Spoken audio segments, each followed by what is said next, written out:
Hey everyone, today we're going to talk about devaluation, which is the second stage in the narcissistic cycle of abuse.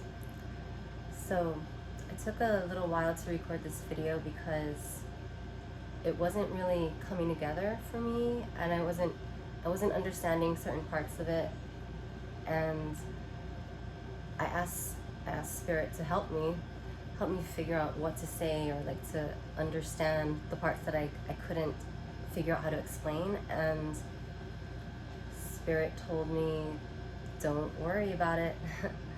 I'm never going to understand it because I'm not a narcissist, which is it's really, really good advice, because if you're watching this video, you've probably already been devalued by your narcissist, and you probably, like I have, as a victim, I don't like that word, but as a victim of narcissistic abuse, you end up taking on some of the traits of the narcissist in order to protect yourself against the narcissist, and you start acting like them. And if you're wondering, you catch yourself doing narcissistic things, if you wonder whether or not you are now a narcissist, don't worry about that, because you're not. A narcissist would not wonder whether or not he's a good person. So that's how you know you're not a narcissist. Just the fact that you're thinking about it. All right, so I'm going to do my best. Devaluation.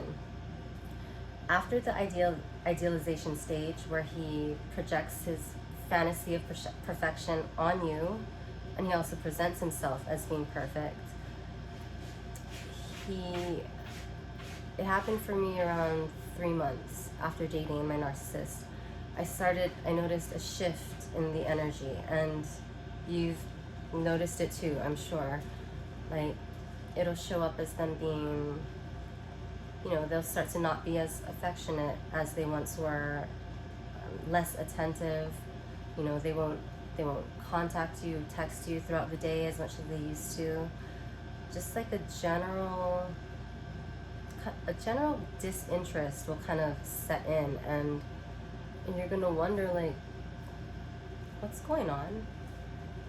They put you through the whole love bombing stage, which is supposed to, in a healthy relationship, the honeymoon stage. You're supposed to build, emotional security and a foundation, and when that stage, kind of not fizzles out, but when you settle into the relationship, what you're left with is emotional security, safety, someone you love and trust, and someone you can build a future or life with. And the narcissist, he will put you through the love bombing stage, but it's not for the same reason. This is the insidious part. He's luring you into a false sense of emotional security. And once he gets you, you're thinking, okay, great. This is a good relationship. This guy showed me how much he loved me, and I can trust this now because he's expressed that he's in love with me. And then when the idealization stage is over, he does something else. He does the opposite. He'll start to devalue you. And I think it coincides with the natural rhythm of a healthy relationship. But once he knows he has you, I feel like it's instinctual. Like, I don't think they consciously know that they're doing this, even though they know to do this, because it's a pattern they've done their whole life.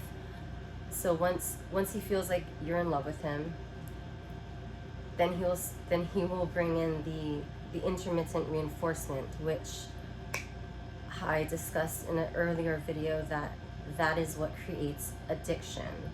So he lures you in with the love bombing, creates a false sense of security. Once he has you, he will start to withhold his love and affection. And you're left there thinking, like, what the fuck, right? But you remember the fairy tale stage, and you're like, okay, well, when is that gonna happen again? So you still engage because that's what you fell in love with, and then they withhold it from you.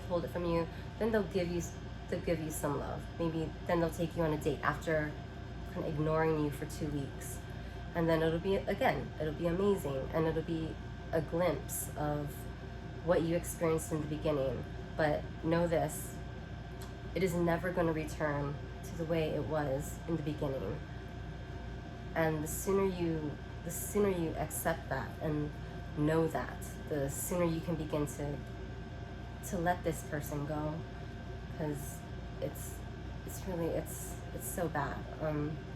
Anyway, so yeah, they'll intermittently give you love, intermittently hold it back, and you're just constantly sitting on the edge of your seat, like wondering when you're gonna get love, and when you do get it, it's like it's euphoric, and it's like getting your drug that you've been craving, and this cycle of intermittent reinforcement, loving you, then not loving you.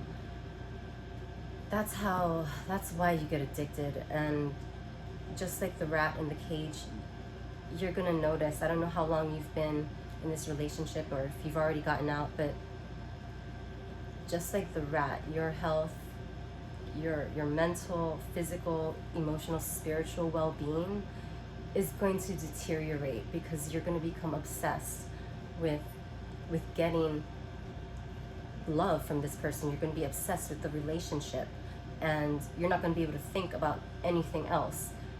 I mean, that's how it was for me, and it took over my whole life, and you stop caring for yourself. And so why do these motherfuckers do that? Okay, I think there's a few reasons why devaluation takes place. Like, one, it's a pattern that instinctively they know what to do next after they lure you in. They know to employ intermittent reinforcement to get you addicted, to further secure you and control you as their primary source of narcissistic supply. But I think there's like a couple other components to devaluation. I think, let's say the narcissist really did feel like he was in love, right? But he sees you as perfection, he presents himself as perfection, and so as it's going to happen naturally, you both are going to realize, okay, this person's not perfect, and to a normal person, that's normal. That's to be expected. But to the narcissist, he just gets disappointed, and when he sees you're not perfect, he'll knock you the fuck off your pedestal, and that shit fucking hurts. And then he won't just devalue you though. He will do things to make you feel less than and hurtful, because he's just disgusted with you, or like he'll start insulting you, or just starting arguments. And I'm gonna make a video about these arguments, but arguments that you can't win, okay? Because he's better than you now. He doesn't, anything you say to him, he's not listening to that, okay? Like, he just, yeah, you're no longer on his level. You're no longer special and unique just like him. You're below him. And I think one of the main reasons why he will start to see you as not perfect anymore is because you will start to see him as not perfect. You're gonna see, when you start to see the cracks in his facade, he is going to get pissed off at you. It can incur narcissistic rage. Like, when you start to see who they truly are, because no one can keep up this false self, like this mask of perfection. You can't keep it up 24/7. So like, that's why they can no longer express fake love to you or fake affection, because you know, they just can't, you can't keep it up. So you're gonna catch him like being weird, like really, like you're gonna catch expressions on their face that look like, who are you? Or you, like how I've talked about my narcissist, like not having a soul. It's almost this demonic look on their face, like when they're not wearing their mask. And it's really scary, actually. I think so. Or you'll catch them in lies. Like your narcissist could have told you, oh yeah, I was the quarterback of my football team in high school, and you're like, oh yeah, that's cool, yeah, you're really cool. And then maybe you meet someone who went to high school with him, and they're like, no, he didn't even play football. And so you confront him, and okay, and this is where he's gonna gaslight you, right? He'll either say like, I didn't play football, I didn't say that, I didn't say I played football in high school. Or he might be like, oh, that guy's a liar, that guy doesn't know what he's talking about. Either way, that's gaslighting you. And okay, so this is what happens, or this is what happened for me. When they switch it up on you, you're like, okay, I distinctly remember what you said, but you know, as a people pleaser, or as someone who just wants to get the love, now that you've seen how wonderful the love could be, which it'll never be that way again, but you just kind of, you'll be like, all right, well, it's not that big of a deal. It's a white lie. So I'll just go with what he's saying. So like, okay, all right, so I guess you didn't play football, even though in the back of your mind you know he said that he did. And you know, that one goes by. But every time that happens, this is when you allow the narcissist to break down your self-worth and your self-esteem. Every time you abandon yourself, abandon what you knew to be true, which was, that guy said he played football. Every time you abandon yourself, you give the narcissist a piece of your power, or you give away your power, and your self-worth, it becomes less and less. And it's these little increments, these little incidences that they build up over time. And I didn't realize what was happening until I had given my power away to the narcissist so many times that by the time I realized what had happened, I was already completely broken inside. I already didn't know who I was. I already completely didn't trust myself. Or like, my sense of reality depended on what the narcissist said. And it sounds really horrible. And I don't want to make it sound like we were totally powerless against the narcissist, because we weren't, right? Everyone's going to say, and I say too, like, ultimately, we always had a choice, right? We always had a choice. But for my situation to get as far as it did, was I consistently made the wrong choice. I consistently looked outside of myself for the answer, for the truth, even though there was something inside of me that knew what the truth was. Like, I was so addicted and so hooked to the fantasy that I was sold on in the beginning, that I didn't even want to believe myself. I also, from your childhood, if you're used to denying yourself because of the way you were brought up, that's something you already do. The narcissist, he just exacerbates that, or he exploits that. Interpersonal exploitive behavior. That's what he does. That's why we're like the perfect target for someone like that. But yeah, see, I knew I was gonna have a hard time making this video because I'm getting angry. I'm gonna have to let all this shit come up, and I don't want to be angry with you guys, but I just want to talk to you, or have people know that you're not alone. You're not alone, and this is a really, really hard thing to go through. And like I figured out that my narcissist was a narcissist 6 months after dating him, and I stayed with him for 2 more years after that. And that just goes to show you how powerful intermittent reinforcement is, and how important it is for us, for you, me, to recognize our own patterns, our own wounding, and the ways in which we give our own power away, so that we can take our power back and build ourselves up and have trust in ourselves, to, you know, not to ignore what our intuition is saying or what our own memories are saying. You know, like the gaslighting that the narcissist will do.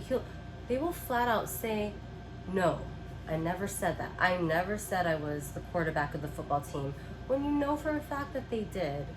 And it's sad. It's sad that I or you would just let that one go by. And it's just, we're so used to doing that. So I hope you're not still in this situation. But yeah, after figuring out my narcissist was narcissist, I stayed for another 2 years. And I would hate for anyone else to waste time, that much time or more, being in a relationship where you're not in control and you are getting abused. But, you know, it's up to you whenever you're ready to leave, or whenever you've had enough, or you've found the strength. Everyone's on their own journey.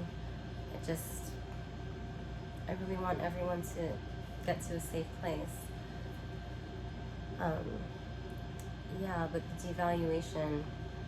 Oh, I think another reason why they devalue you is because after the idealization stage, let's say they start to see you as imperfect, right? But you're still loving them.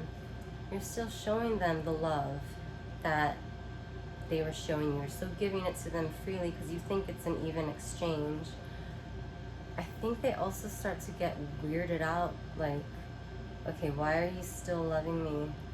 Like, this is not, they're not used to it. They don't, love is scarce for them. So if it's available, they think something's wrong, and they think it's something they need to manipulate to have. So they'll start to devalue just because of that. Like, yeah, I told you, I was having a hard time figuring out how to talk about this subject. It still gets me upset.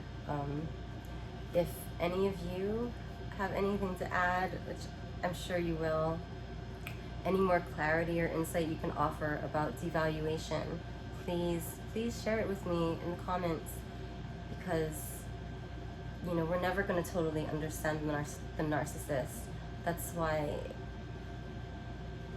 you end up doing so much research, because you're never going to be able to wrap your head around it.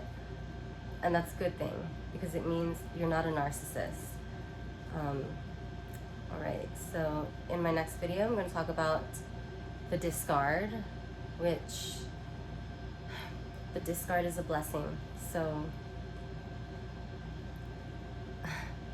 I hope, not that I hope it happens to you, but I hope each and every one of you finds your way out of the relationship with the narcissist. Okay. All right. Well, yes, please share with me anything I left out, which I'm sure is a lot, and be well. Okay, be safe, and I'll see you in my next video. Bye.